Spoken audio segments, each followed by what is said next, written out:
Hello everyone, నా పేరు Mounika. Welcome to my kitchen. ఈ వీడియోలో టేస్టీ మునక్కాయ పచ్చడి ఎలా చేసుకుందామో చూద్దాం. చాలా టేస్టీగా ఉంటుంది. తప్పకుండా ట్రై చేయండి. ఇంట్లో ఉన్న వాటితోనే చాలా సింపుల్గా చేసేయచ్చు. వేడి అన్నంలో ఈ మునక్కాయ పచ్చడిని సర్వ్ చేసుకొని తింటే అబ్బబ్బబ్బా ఎలా ఉంటుందంటే ఇక చెప్పలేను, మామూలుగా ఉండదు, అంత బాగుంటుంది. ఇలా ఒకసారి తప్పకుండా ట్రై చేయండి. ఈ సీజన్లో మునక్కాయలు ఎక్కువగా లభిస్తాయి కదా, అలాంటప్పుడు మళ్ళీ ఫ్రెష్గా కూడా ఉంటాయి. కాస్త ఎక్కువగా తెచ్చుకొని పచ్చడి ట్రై చేయండి. మీరే మళ్ళీ చేసుకొని తింటారు, అంత బాగుంటుంది. నా ఛానల్ని ముందుగా విజిట్ చేసిన వాళ్ళైతే తప్పకుండా సబ్స్క్రైబ్ చేసి సపోర్ట్ చేయండి. పాత వాళ్ళైతే ప్లీజ్ లైక్స్ చేసి సపోర్ట్ చేయండి. కామెంట్ చేయడం మాత్రం అసలు మర్చిపోకండి. ఇప్పుడు మనకు కావాల్సిన మునక్కట్టలను మంచిగా వాష్ చేసుకున్న తర్వాత వీడియోలో చూపించిన విధంగా ముక్కలుగా కట్ చేసి పెట్టుకోవాలి.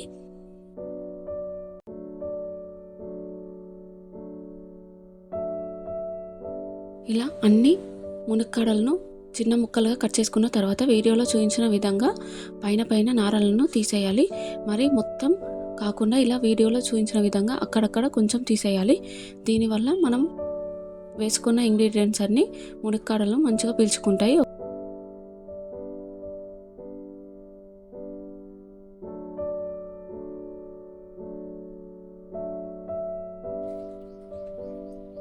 ఇలా అన్నీ రెడీ చేసుకొని పక్కన పెట్టేయాలి. ఇప్పుడు స్టవ్ వెలిగించి స్టవ్ పైన బౌల్ పెట్టుకొని ఇప్పుడు మన పచ్చడికి కావాల్సిన ఇంగ్రీడియంట్స్ ఒకదాని తర్వాత ఒకటి డ్రై రోస్ట్ చేసుకోవాలి. ఇప్పుడు 1/2 టేబుల్ స్పూన్ మెంతులు, టేబుల్ స్పూన్ జీలకర్ర వేసి లో ఫ్లేమ్లో మంచి అరోమా వచ్చేంత వరకు వేగనివ్వాలి.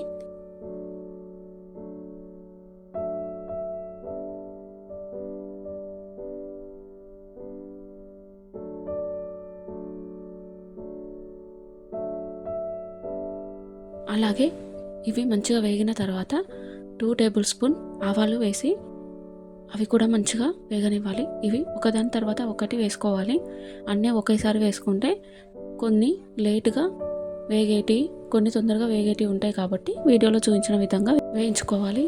అలాగే ఒక 3 టేబుల్ స్పూన్ల ధనియాలను కూడా వేసి లో ఫ్లేమ్లోనే వేయించుకోవాలి.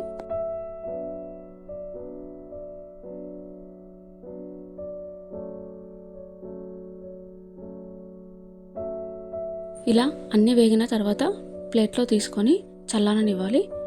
ఇప్పుడు మళ్ళీ స్టవ్ వెలిగించి అదే బౌల్ పెట్టుకొని నేను ఒక 1/2 కిలో వరకు టమాటాలను తీసుకున్నాను. ఈ టమాటాలను మంచిగా వాష్ చేసుకొని క్లాత్తోని తుడిచి ఇలా ముక్కలుగా కట్ చేసుకున్నాను. వీడియోలో చూపించిన విధంగా పెద్దగా ముక్కలున్నా సరిపోతుంది. ఇప్పుడు అదే బౌల్లో ఆయిల్ వేసి ఆయిల్ మంచిగా వేడి కానివ్వాలి. ఇలా వేడైన తర్వాత ముందుగా కట్ చేసుకున్న మునక్కాయ ముక్కలను ఆయిల్ మంచిగా వేడైన తర్వాత కొన్ని వేసుకుంటూ గోల్డెన్ బ్రౌన్ కలర్లోకి వచ్చేంత వరకు మంచిగా వేయించుకోవాలి. అన్నీ ఒకేసారి వేస్తే మునక్కాడలు కొంచెం సాఫ్ట్గా కావడానికి టైం తీసుకుంటుంది. మళ్ళీ ఒకటి వేగితే ఇంకొకటి వేగదు.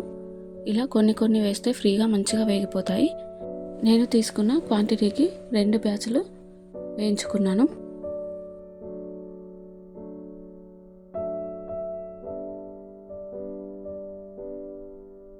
చూడండి, ఇలా కొద్దిసేపటికి కలర్ చేంజ్ అవుతున్నాయి కదా. ఈ టైంలో వేరే ప్లేట్లో తీసి పక్కన పెట్టుకొని మిగతా మునక్కాయ ముక్కలను కూడా వేసి వేయించుకోవాలి.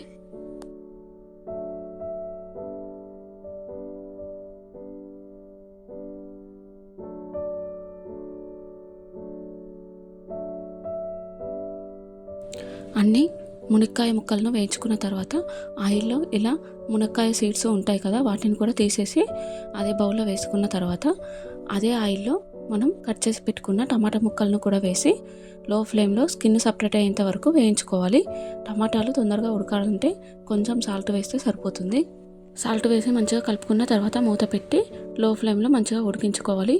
టమాటాలు మంచిగా మగ్గేలోపు మనం ముందుగా వేయించి పెట్టుకున్న ఇంగ్రీడియంట్స్ చల్లారి ఉంటాయి, వాటిని మిక్సీలో వేసి పౌడర్ లాగా చేసుకోవాలి.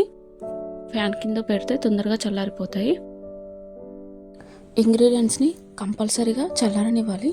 అలా అయితేనే పచ్చడి నిల్వ ఉంటుంది, లేకపోతే పచ్చడి తొందరగా పాడయ్యే అవకాశం ఉంటుంది.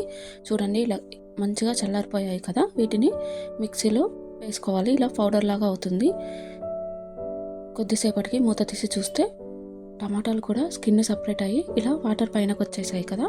మరికొద్దిసేపు ఉడికించుకోవాలి దగ్గర పడేంత వరకు. అంటే ఆ వాటర్ అనేవి ఎవాపరేట్ అయిపోవాలి, అంతవరకు ఉడికించుకోవాలి. ఇవి నాటు టమాటాలు కాబట్టి కొంచెం వాటర్ ఎక్కువగానే వస్తాయి. చూడండి, కొద్దిసేపటికి వాటర్ అన్నీ పోయి ఇలా ఆయిల్ పైనకు వచ్చేస్తుంది కదా. ఈ టైంలో కొంచెం అంటే ఒక 5-6 రెబ్బల చింతపండు, అలాగే వెల్లుల్లి రెబ్బలు అంటే 2 ఫుల్ వెల్లుల్లి రెబ్బలు ఒలుచుకున్నాను. అందులో కొన్ని ఈ టమాటాలో యాడ్ చేశాను, ఇంకొన్ని పక్కన పెట్టుకున్నాను. ఇవి అలా కొంచెం కలిపి ఒక 2 మినిట్స్ మగ్గనించుకొని తర్వాత స్టవ్ ఆఫ్ చేసి దీన్ని కూడా చల్లారనివ్వాలి. ఇప్పుడు పోపు కూడా పెట్టేసుకుంటే అది కూడా చల్లారిపోతుంది. ఈ పచ్చడిలో ఈ పోపు చల్లారిన తర్వాతనే వేయాలి. ఏ పచ్చడిలో అయినా మనం వేసుకున్న పోపు నిల్వ పచ్చడిలో అయితే ఖచ్చితంగా చల్లారాలి. అప్పటికప్పుడు ఒక 2-3 డేస్ మందమే చేసుకుంటే ఆ పచ్చడిలో మనం వేడివేడి ఆయిల్లో పోపు పెట్టుకొని పచ్చడిలో యాడ్ చేయొచ్చు. ఇక్కడ నేను 1 కప్పు వరకు ఆయిల్ తీసుకుంటున్నాను. ఒకవేళ పచ్చడి మొత్తం కలిపిన తర్వాత తక్కువైందని అనిపిస్తే అప్పుడు కూడా ఆయిల్ యాడ్ చేయవచ్చు. ఇప్పుడు ఆయిల్ మంచిగా వేడైన తర్వాత కొన్ని ఆవాలు, జీలకర్ర, మినపప్పు వేసి మంచిగా వేయించుకోవాలి. ఇలా మంచిగా వేగుతున్న టైంలో కొన్ని మెంతులను యాడ్ చేసుకోండి. ఇవన్నీ మంచిగా గోల్డెన్ బ్రౌన్ కలర్లోకి రావాలి, అంతవరకు మంచిగా వేయించుకోండి. పోపు మాడినా కానీ పచ్చడి టేస్టే చేంజ్ అవుతుంది.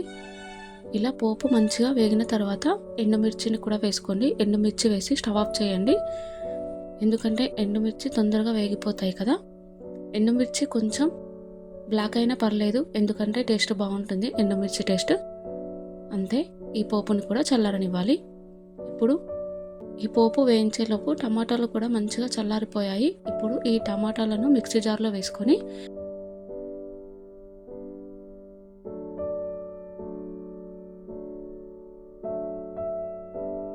అలాగే మన పచ్చడికి సరిపడా కారాన్ని కూడా యాడ్ చేసుకోవాలి. దీనివల్ల టమాటాలు మంచిగా బ్లెండ్ అవుతుంది కారం. చూడండి, ఇలా మంచిగా పేస్ట్ లాగా చేసుకోవాలి. వాటర్ అస్సలు యాడ్ చేయకూడదు ఈ పచ్చళ్ళలో.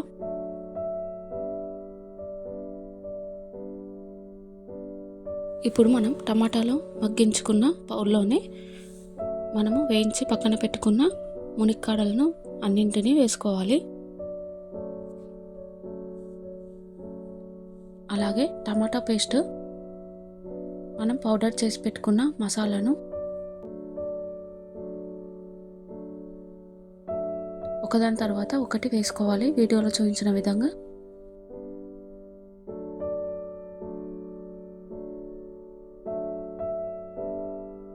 ఒకవేళ మీకు మసాలా ఎక్కువైందని అనిపిస్తే తీసి పక్కన పెట్టుకోండి, వేరే కర్రీలలో కూడా యూజ్ చేయవచ్చు. నాకైతే ఇది కరెక్ట్గా సరిపోతుంది. ఇప్పుడు రుచికి సరిపడా సాల్ట్, ఈ పచ్చడికి సరిపడా పసుపు కూడా వేసి ఈ అన్ని ఇంగ్రీడియంట్స్ మునిక్కాడలకు మంచిగా పట్టే విధంగా చేయితోనే కలుపుకోవాలి. మీకు ఇలా ఇష్టం లేకపోతే స్పూన్ని కూడా యూజ్ చేయొచ్చు, కానీ చేయితోనే కలుపుకుంటేనే పచ్చడి బాగుంటుంది కదా. మాకైతే ఇలానే అలవాటు. స్పూన్తో కలపడానికి అంత వీలుగా ఉండదు, ఈ మునిక్కాడలు స్టిక్ లాగా ఉంటాయి కదా, అందువల్ల బెస్ట్ అయితే చేయితోనే కలుపుకోండి మీకు వీలైతే.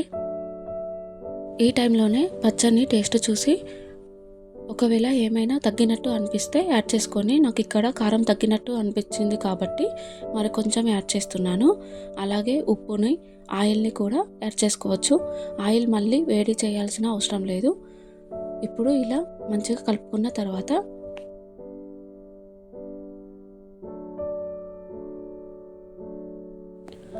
మనం ముందుగా పెట్టుకున్న పోపుని కూడా వేసి మంచిగా కలుపుకోండి. ఆయిల్ మరీ చల్లారకపోయినా గోరువెచ్చగా ఉన్నా సరే ఇలా పోపు మంచిగా కలుపుకున్న తర్వాత కొద్దిసేపు చల్లారనివ్వాలి. ఆల్రెడీ మొత్తం ఇంగ్రీడియంట్స్ అన్నీ చల్లారిపోయినాయి కాబట్టి ఇప్పుడు మనము నిమ్మరసాన్ని యాడ్ చేసుకోవాలి. ఇక్కడ నేను ఒక పెద్ద సైజు నిమ్మకాయని తీసుకొని ఆ రసాన్ని ఇందులో యాడ్ చేస్తున్నాను. ఆల్రెడీ మనం కొంచెం చింతపండుని కూడా యాడ్ చేసాం కదా, దాన్ని బట్టి మనం యాడ్ చేసుకోవాలి. నిమ్మరసం వేసి మంచిగా కలుపుకున్న తర్వాత మనం ముందుగా పక్కన పెట్టుకున్నాం కదా వెల్లుల్లి రెబ్బలను, అవి కూడా వేసి అన్నింటినీ మంచిగా కలుపుకోవాలి.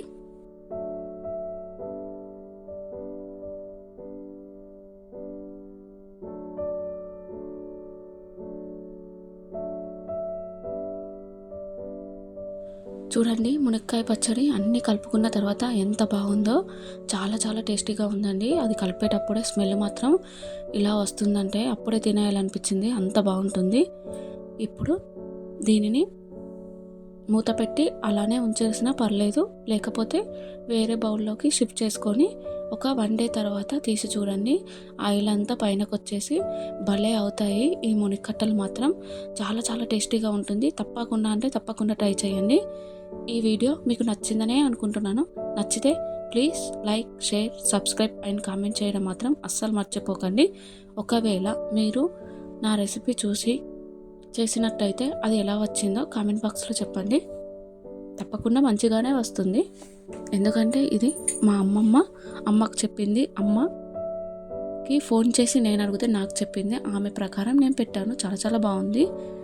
అంతే, 1 డే తర్వాత మూత తీసి చూస్తే ఆయిల్ చూడండి ఇలా పైనకు వచ్చేసి చాలా చాలా బాగా రెడీ అయింది.